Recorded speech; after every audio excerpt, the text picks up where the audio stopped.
Le message poignant de Mame Birame Wathie à Ousmane Sonko et Diomaye Faye. Le souverainisme de Pastef à l'épreuve de l'Occident. Il ne s'oppose pas, il perturbe. Ce ne sont pas des opposants cherchant à défendre les Sénégalais pour, ensuite, éventuellement, obtenir leur suffrage. Les élections ne les intéressent aucunement. Leur mission, perturber.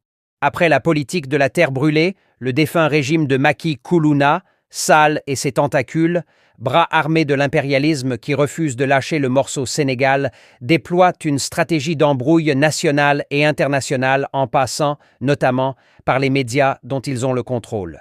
Le FMI, qui a observé Sall, le tyran, crever le plafond de la dette du Sénégal après avoir vidé les caisses de l'État, peine à cacher son désamour pour le projet souverainiste de PASTEF.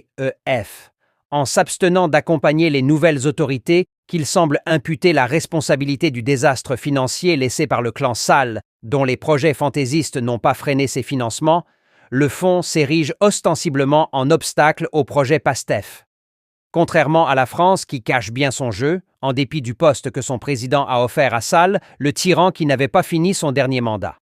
Au Mali, où des militaires sont à la tête de l'État, c'est un lieutenant-colonel de l'armée française qui a été interpellé et accusé d'avoir organisé et financé des militaires, des acteurs politiques et de la société civile en vue de déstabiliser le pays.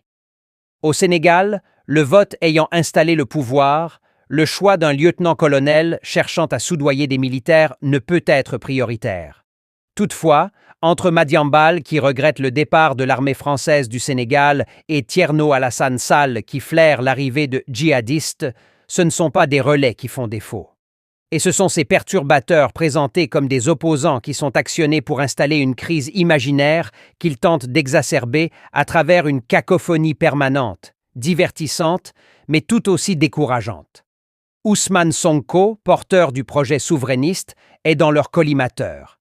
Jean-Michel Seynet, symbole de cette souveraineté en passe d'être retrouvée, est leur défouloir. Les deux sont au centre de leur vocifération. Le pays dirigé par Macron ne pardonne toujours pas à Jean-Michel Seynet d'avoir choisi le Sénégal. Un jeune de son potentiel, ingénieur électronicien et énergéticien spécialisé en instrumentation nucléaire, formé par l'Institut de radioprotection et de sûreté nucléaire, IRSN, de France, qui lui file entre les doigts, c'est comme un Ousmane Dembélé qui décline le maillot tricolore pour celui de son pays. Et ce sont des tiernos qui tentent de jeter le jeune DG en pâture en s'imaginant un scandale qu'ils cherchent mensongèrement à lui imputer. Jean-Michel Seynet jettera-t-il l'éponge, lassé par les accusations sans aucun fondement et découragé par une Afrique où on refuse le développement? Ousmane Sonko, qui l'a adoubé publiquement, semble avoir pris les devants. Mais la rupture risque de se retrouver derrière en tombant dans l'autre piège de « État nilai doke ».